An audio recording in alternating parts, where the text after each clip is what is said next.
राजस्थान विधानसभा चुनाव से पहले कई तरीके के कयास ये लगाए गए कि पायलट और गहलोत के बीच जो अदावत रहती है उससे पार पाने के लिए कांग्रेस आलाकमान किसी नए चेहरे या फिर संगठन में से ही किसी पुराने चेहरे को आगे कर कर पायलट और गहलोत के बीच की अदावत को शांत कर सकता है किसी तीसरे चेहरे को आगे बढ़ाकर।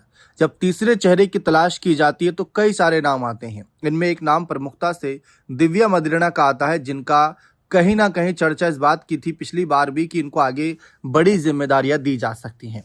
फिलहाल दिव्या मदेरणा कौन है, किस परिवार से आती है, कितनी संपत्ति है, क्या जिम्मेदारी मिल सकती है, सारी जिम्मेदारी देते हैं। लेकिन उससे पहले अगर आप चैनल पर नए हैं, सब्सक्राइब फॉलो अवश्य कर लीजिएगा।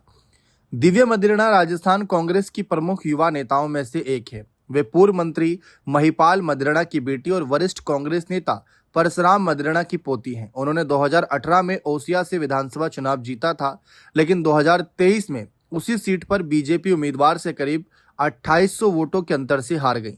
2023 के चुनावी हलफनामे के अनुसार उनकी कुल चल अचल संपत्ति लगभग 3 करोड़ 44 लाख थी और लायबिलिटीज की बात करें लगभग 73 लाख थी। उनके आय के स्रोत मुख्यतः कृषि, किराया और अन्य वैध स्रोत बताए गए। चुनावी हलफनामे में वार्षिक आय का विवरण भी दर्ज होता है, लेकिन सामान्य चर्चा में सबसे अधिक उद्धृत आंकड़ा उनकी कुल घोषित संपत्ति का है। अब फिलहाल एक चर्चा ये रहती है कि पिछला चुनाव तो हार गई थी, तो क्या इसके बाद कांग्रेस उन्हें आगे नहीं बढ़ाएगी, क्या कोई जिम्मेदारी नहीं देगी? तो संभावित भूमिकाओं पर अगर हम बात करें तो ओसिया से फिर उम्मीदवार बन सकती हैं, इसकी सबसे ज्यादा चर्चा है। मारवाड़ क्षेत्र में स्टार प्रचारक की भूमिका, क्योंकि जाट समुदाय और पश्चिमी राजस्थान में उनकी अच्छी पहचान है।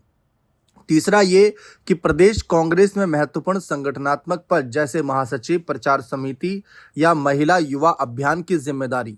यदि कांग्रेस सत्ता में आती है और वे विधायक बनती हैं तो मंत्री पद की दावेदार भी हो सकती हैं। फिलहाल क्या पायलट और गहलोत गुट में से जो सीएम चेहरे की लड़ाई रहती है, क्या इससे इतर दिव्या मदेरणा को आगे किया जा सकता है?